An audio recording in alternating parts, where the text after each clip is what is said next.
Hello everyone. I, Mr. Vaibhav Titaramare, lecturer in Mechanical Engineering Department, NIT Polytechnic, Nagpur. I welcome you all in the subject Mechanical Engineering Material. Today we are going to study about molten cast iron, chilled cast iron and alloy cast iron. Let us review the previous lecture. In previous lecture we have discuss about the pig iron, that is the raw material for the manufacturing of steel and cast iron. The pig iron is produced and manufactured from the blast furnace. In previous lecture we have also discussed about the wrought iron, that is wrought iron is the purest form of iron which have very less impurities, and wrought iron is also called as high grade iron. We have discussed the various properties and applications of wrought iron in previous lecture. Let us discuss the learning outcomes. After completion of this lecture, you are able to understand molten cast iron, its properties and its application. Understand chilled cast iron and alloy cast iron with its properties and applications.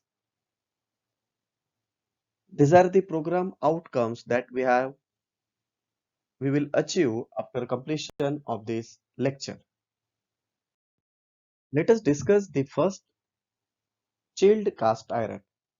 Chill cast iron ये ऐसा cast iron होता है जिसमें नाम है chilled. इसको बहुत fast, इसका जो कूलिंग रेट जो रहता है बहुत फास्ट रहता है, और जो कास्ट आयरन का जो आउटर सरफेस रहता है वहां पे हार्ड सरफेस बनता है। और इसको फास्ट कूलिंग करने के लिए हम उस मोल्ड कैविटी के बाहर चिल्स रखते हैं। चिल्स क्या करते हैं, उसके आउटर सरफेस को बहुत रैपिड कूल करते हैं, जिसके कारण चिल्ड कास्ट आयरन का ऊपरी जो सरफेस है, बाहर का जो सरफेस है, वह बहुत हार्ड बनता है। जैसे कि हमने व्हाइट कास्ट आयरन में कहा था, white cast iron rapid cooling से बनता है, और अंदर का जो सरफेस रहता है वो स्लो कूल होता है, जैसे ग्रे कास्ट आयरन में होता है। तो देखिए यहाँ पे आउटर सरफेस पे हार्ड सरफेस, और जो कोर रहता है उसका जो गाभा है, उस गाभे में हमें कम हार्डनेस मिलती है। तो ये जो कास्ट आयरन है ये टफ कास्ट आयरन बनेगा। कैसा कास्ट आयरन बनेगा बेटा? Tough cast iron. तो चलो देखते हैं। Chilled cast iron castings are made by casting in molten metal against the metal chiller. Metal chiller मतलब जो चिल से जो हमने रखी है मोल्ड के बाजू में, resulting in the surface of white cast iron, जिसके वजह से हमें ऊपरी जो सरफेस रहेगा वो हमें कौन सा मिलता है? व्हाइट कास्ट आयरन जैसा। This hard abrasion resistant white iron surface or case is backup by softer gray iron core. देखिए इसका ऊपरी जो हिस्सा है वह हार्ड रहेगा, और अंदर का जो कोर है, अंदर का जो गाबा है वो कैसा रहेगा? सॉफ्ट रहेगा। किसके जैसा? ग्रे कास्ट आयरन जैसा। किसके जैसा बेटा? ग्रे कास्ट आयरन जैसा। This case, core structure is obtained by careful control of overall alloy composition and adjustment of cooling rate. अगर हमें ये अच्छे से कोर को अगर अच्छे से हमें सॉफ्ट बनाना है तो हमें केयरफुल कंट्रोल लगेगा, है ना? हमें कौन सा कंट्रोल लगेगा? केयरफुल कंट्रोल लगेगा कूलिंग रेट का, बराबर। A chilled iron casting may be produced by adjusting the composition of iron so that the normal cooling rate at the surface is just fast, है ना? कूलिंग रेट जो है surface के ऊपर का कैसा रहना चाहिए? Fast, to produce white cast iron, while the slower cooling rate below the surface will produce the mottled और ग्रे कास्ट आयरन, बराबर है। तो फास्ट कूलिंग रेट सरफेस के ऊपर होना और स्लो कूलिंग रेट कोर के अंदर होना, तभी हम चिल्ड कास्ट आयरन को बना सकते हैं। Let us discuss the influence of some alloy content on the properties and depth of the chilled cast iron. Okay, the depth of chill zone decrease and hardness of chill zone increase by carbon, silicon and manganese content. जैसे manganese और silicon और carbon को हम add करते हैं तो hardness बढ़ती है। Phosphorus which can be decrease the depth of chill. ध्यान से देखना है कि जो फास्फोरस है, फास्फोरस से क्या होगा, डेप्थ ऑफ चिल जो है वो क्या हो जाएगा, डिक्रीज हो जाएगा। With carbon and silicon constant and increase of 0.1%। अगर हमने कार्बन और सिलिकॉन को कांस्टेंट रखा तो डेप्थ ऑफ चिल 0.1% से बढ़ जाएगा। Phosphorus will decrease the depth of chill about 0.1 inch. Phosphorus से depth of chill decrease हो जाएगा। Nickel which can reduces the chill depth and it influence it about 1/4 of the silicon. Nickel जो है depth of chill कम कर देगा। Copper in addition of less than 4% decreases the depth of chill. Copper क्या करेगा, 4% से अगर कम रहेगा depth of chill को क्या कर देगा, डिक्रीज कर देगा। But in excess of this amount depth of chill and hardness increase. तो 4% से अगर कम रहा तो डेप्थ ऑफ चिल को कम कर देगा, 4% से ज्यादा रहा तो ये हार्डनेस और डेप्थ ऑफ चिल। 4% से ज्यादा अगर हम कॉपर डालते हैं तो वह चिल डेप्थ को बढ़ा देगा। अभी हम चिल्ड कास्ट आयरन के बारे में देखते हैं। A constant chill depth may be obtained by using a combination of alloying element that have the opposite effect. अगर हमें constant chill depth अगर अचीव करना है तो हमको alloying element के combination को use करना पड़ेगा ताकि उनका effect जो है opposite आना चाहिए। Since nickel reduces the chill depth, nickel क्या करता है, chill depth को reduce करता है। It is common practice to add chromium to produce the opposite effect. देखिए, अगर निकेल रिड्यूस करता है चिल डेप्थ को तो हम क्रोमियम को ऐड करेंगे जो अपोजिट इफेक्ट करेगा। अभी अपोजिट इफेक्ट मतलब निकेल कम करता है तो क्रोमियम बढ़ाता है। The normal ratio employed in this purpose is 3 part of nickel to 1 part of chromium. तो हमें क्या लेना पड़ेगा, 3 पार्ट अगर हमने निकेल के लिए तो हमको 1 पार्ट क्रोमियम का लेना पड़ेगा, तभी हम कांस्टेंट चिल डेप्थ मतलब कितने लेवल तक हमें हार्डनेस को लेके जाना है तभी हम अचीव कर सकते हैं। जैसे इस डायग्राम में आप देख रहे होंगे सभी लोग, ये जो ऊपरी सरफेस है, ये जो ऊपरी सरफेस है ना, यहाँ पे हमें व्हाइट कास्ट आयरन मिलेगा जो कि बहुत हार्ड रहेगा। और ये जो इधर वाला जो पोर्शन इसको हम कोर बोलेंगे, यहाँ पे हमें ग्रे कास्ट आयरन मिलेगा जो कि सॉफ्ट रहेगा। बराबर है। तो ऊपरी सरफेस को हम फास्ट कूल करेंगे और जो ये अंदर का जो सरफेस है, कोर वाला जो सरफेस है, वो थोड़ा स्लो कूल करेंगे। तो इससे जो हमें कास्ट आयरन मिलता है उस कास्ट आयरन को हम क्या बोलते हैं, चील्ड कास्ट आयरन। बराबर है। अभी हम अलॉय कास्ट आयरन के बारे में देखते हैं। देखिए, अलॉय कास्ट आयरन मतलब क्या, ऐसा कास्ट आयरन जिसमें हम अलॉइंग एलिमेंट्स को ऐड करते हैं ताकि उसकी प्रॉपर्टीज हम बढ़ा सके, इंप्रूव कर सके।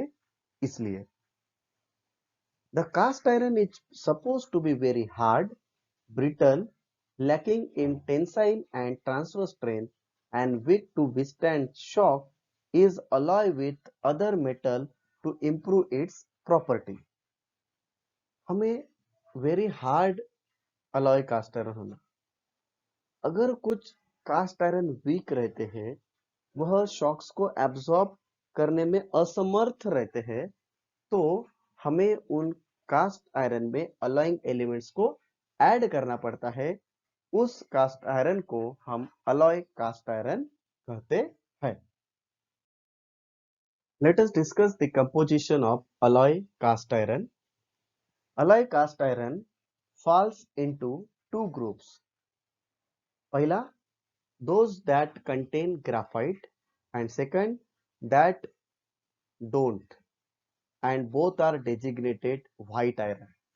हम अलॉय कास्ट आयरन को दो प्रकार में बांटते हैं, जिसमें ग्राफाइट रहता है या जिसमें ग्राफाइट नहीं रहता है। उन दोनों को भी हम व्हाइट आयरन बोलते हैं।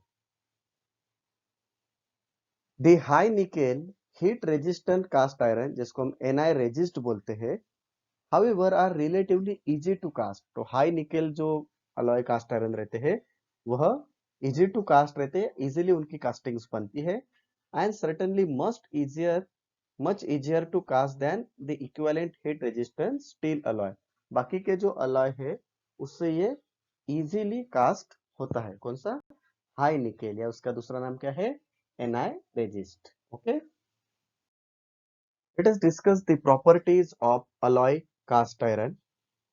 High operating temperature, outstanding corrosion resistance, इसका कोरोजन रेजिस्टेंस मतलब इसको जंग नहीं लगता है, लाइट वेटेड रहते हैं, हल्के रहते हैं, इसकी जो स्ट्रेंथ है वेरी गुड और हार्डनेस भी अच्छी रहती है, good stiffness and strength to weight ratio, excellent thermal conductivity, high electrical conductivity, good finishing characteristics. So these are the properties of alloy cast iron. Let us discuss the applications or uses of alloy cast iron. Alloy cast iron is used for making pipes to carry suitable fluids. It is also used in making different machines. It is used in making automobile parts. It is used in making pots, pan and utensils. It is also used in making anchors for ships. So these are the special applications of alloy cast iron. Let us discuss the next cast iron, that is metal cast iron. Cast iron or pig iron, that is the intermediate between white cast iron and grey cast iron. White cast iron और grey cast iron के बीच में का जो iron रहता है उसे हम क्या बोलते हैं? मोटल्ड कास्ट आयरन बोलते हैं। Iron which consist of mixture of variable proportion of grey cast iron and white cast iron, such material has a mottled fracture. बराबर है, व्हाइट और ग्रे के बीच में का जो कास्ट आयरन है that is called as a mottle cast iron. Let us discuss the composition of mottled cast iron. It has combined carbon of 1.75%, graphite of 1.75%, iron of 93.5%. The remainders are the impurities, right? Let us discuss the properties of mottled cast iron.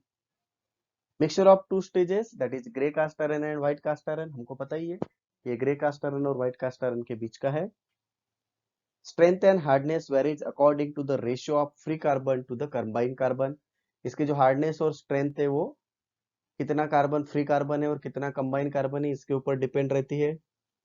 Less tendency to rust than grey cast iron into grey cast iron variety, मतलब इसको जो rusting मतलब corrosion जो होता है ये grey cast iron से कम होता है। इसको जो फ्लूइडिटी है वो अच्छी है, इसलिए कास्टिंग बनाने में बहुत इजी जाता है। ये हार्ड है, brittle. Let us discuss the applications of mottled cast iron. The only use of mottled cast iron is for the manufacturing of manhole covers and pipes. जो गडर के जो ऊपर का जो कवर रहता है उसका जो ढक्कन रहता है उनको बनाने के लिए या पाइप्स बनाने के लिए मोटल कास्ट आयरन का यूज होता है। ये सेम क्वेश्चन एग्जाम में आया हुआ है कि मैनहोल कवर्स बनाने के लिए कौन से कास्ट आयरन का यूज होता है, तो मोटल कास्ट आयरन का, ये आपने ध्यान में रखना है। So we have achieved, these are the unit outcomes. Select the relevant cast iron for the given job and identify the properties and given composition of cast iron with a justification. Let us revise the today's lecture. We have discussed about the chilled cast iron. Chilled cast iron means the outer surface is of white cast iron and the core is of the grey cast iron. Metal cast iron we have discussed, and also discussed the alloy cast iron. So these are the program outcomes that we have achieved by this lecture. So these are the most likely questions that are asked in MSBT. That is, explain chilled cast iron, write the properties and application of metal cast iron, write the properties and application of alloy cast iron, right? Thank you very much, guys. अगर आपको इस lecture के बारे में कुछ भी doubts है तो मुझे आपने कांटेक्ट करना है। इन नेक्स्ट लेक्चर हम नॉन फेरस मेटल और अलॉय, ये जो हमारा 4th नंबर का चैप्टर है, हम शुरू करने जा रहे हैं। तब तक के लिए हंसते रहिए, मुस्कुराते रहिए और पढ़ते रहिए। Stay home, stay safe.